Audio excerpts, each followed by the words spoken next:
Hey everybody, Michael Snyder here. Pacific Northwest weather watch today is April 30th, and right now we are looking at the infrared/visible satellite imagery. You can see the big trough off the coast of North America here, starting to elongate and drop down towards California. We've got a defluent southerly flow aloft, some light shower activity with that. You can see some of this unstable air starting to move up across Pacific Northwest. This thing is going to continue to dive down towards California, leaving us in a negative tilt, kind of the southeast moist flow across Pacific Northwest for thunderstorm chances as we go on through this week. We'll check out that in some detail. We'll take a look at the extended forecast as always as well. And looking at Seattle yesterday, 76 degrees. Nice day yesterday, 13 degrees above average, but not hitting that all-time record high for the day of 80 degrees. We're going to cool down some today. As you've probably noticed outside, we're getting that marine push out there. Clouds are across much of the area west of the Cascades.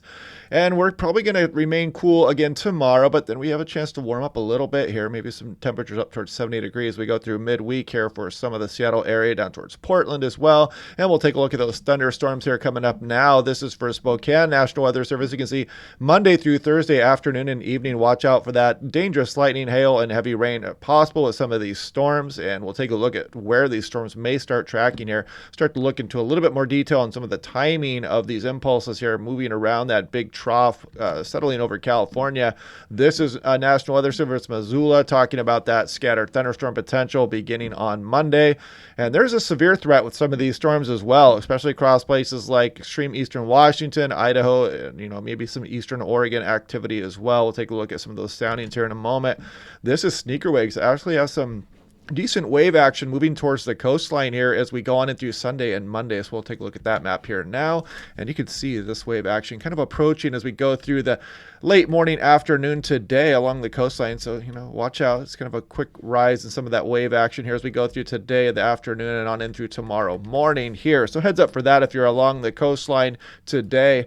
This is looking at the dynamic tropopause. This kind of shows that trough very nicely here. You can see it elongate, drop down across California, and kind of leave Oregon, Washington, BC, Idaho, Montana in the southeasterly moist flow here. And you can kind of see these little impulses here that would be thunderstorm activity moving across the region. Will these thunderstorms get west of the Cascades back into BC, western Washington, western Oregon? That is the big question right now. There's always low confidence in these type of events here. Very subtle features, and it can be difficult to pick up with a much lead time for some thunderstorm development getting west of the Cascades. But some of the models are hinting that that is a possibility. More on that here in a moment. This is looking at the 24-hour 2-meter temperature change here. Look at western BC, Washington, Oregon, much cooler temperatures as we go through the afternoon today. Some areas 20 degrees plus below what we were 24 hours prior. This is looking at the maximum CAPE here. This is the UW model. And as we go on in through the afternoon and night today, you can see this CAPE kind of moving around. Watch as we go through Monday afternoon. It builds again, mainly across eastern portions. Now we start heading towards Tuesday morning here, and you can see some of this activity moving a little bit further west. So we could start to introduce some thunderstorms west of the Cascades, maybe on Monday morning. So that's the first period we're going to watch here. And then as we go on in through Wednesday here, you continue to see a lot of this convective available potential energy around the Pacific Northwest. And, we'll try to time these impulses one by one. We'll look at some models here in a moment.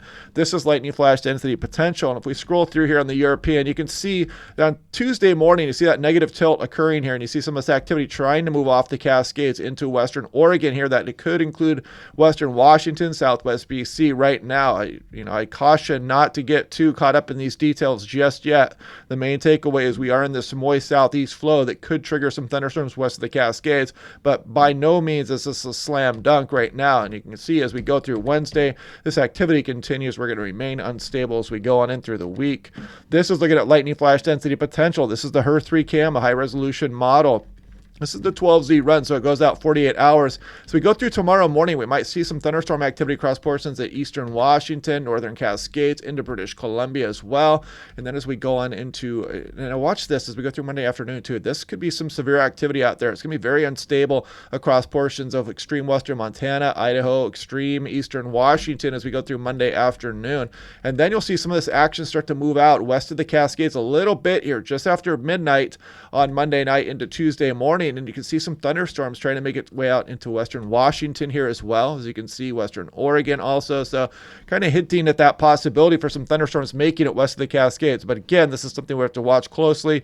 We'll go over it in more detail in tomorrow's forecast. This is Spokane. You can see the ensemble members here calling for at least 3 or 4 unstable days here as we go on in through the week, through Thursday at least. This is looking at sounding I picked from Idaho out there, and you can see the very unstable air mass, this thermodynamic profile here. Pretty well sheared environment here. I don't know if we're going to be supercellular, and it is calling. There is some tornado soundings out there. We'll see how this goes, but I might be out there chasing it on Monday. I think they'll probably put out a marginal risk for some severe thunderstorms here as we go over the next day or two.